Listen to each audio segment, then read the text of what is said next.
Hi, I'm Jonathan. I'm a partner to Natural Beekeeping Trust and also a member of the International Tree Beekeeping Association. And here in Frome, where I live, we have a group of 40 natural beekeepers who are trying to keep bees as close as possible to the natural state to create a healthy hive atmosphere.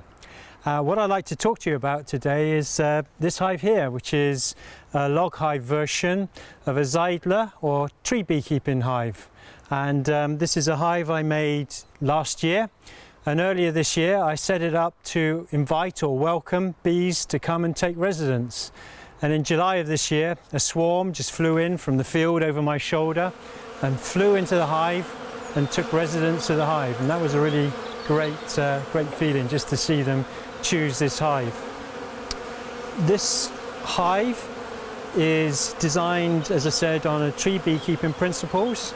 So normally you would have a live tree with a slot cut in it, and the bees live in the slot in a live tree, and traditionally it would be managed for hundreds of years within a family. They're traditional to Poland and the Urals and Russia, and so I've built one here. I don't have a really big tree, so I just used a log. And on the top here we have a rye straw hat to it. So let's open it up. I'll be using my traditional Bashkir tool for opening the hive, which is the axe.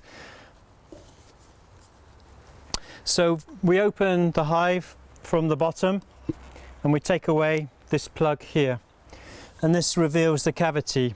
The bees now know that we're going to come into the hive. We can then remove the top layer,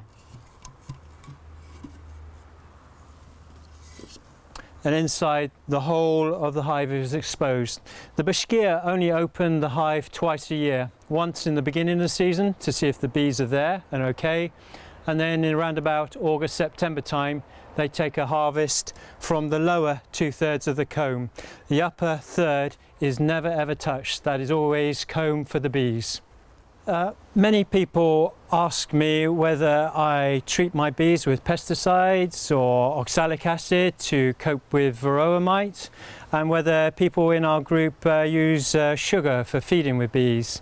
I would say no, we don't actually do that. We try and work on the health of the hive first of all, and we believe by providing the right conditions for the bees, then they are able to deal with varroa mite. In fact, the results are really encouraged. You work with the bees, this shouldn't be a surprise. You need to provide a really great conditions for them.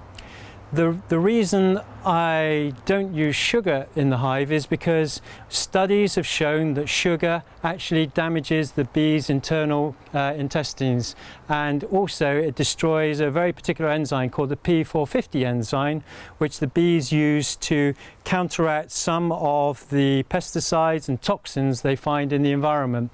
So by feeding sugar, we may be averting a starvation if you have taken too much honey, but we are also damaging the bees. So I think the important thing to do is to not feed the bees, to leave them enough honey to get through winter.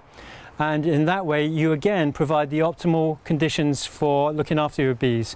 I always say the beekeepers who have to treat their bees with pesticides and miticides are typically the ones who are honey money beekeepers, and they stress the bees, and because they stress the bees, just like modern agricultural animals, they then have to prop them up with another solution, which is a pesticide.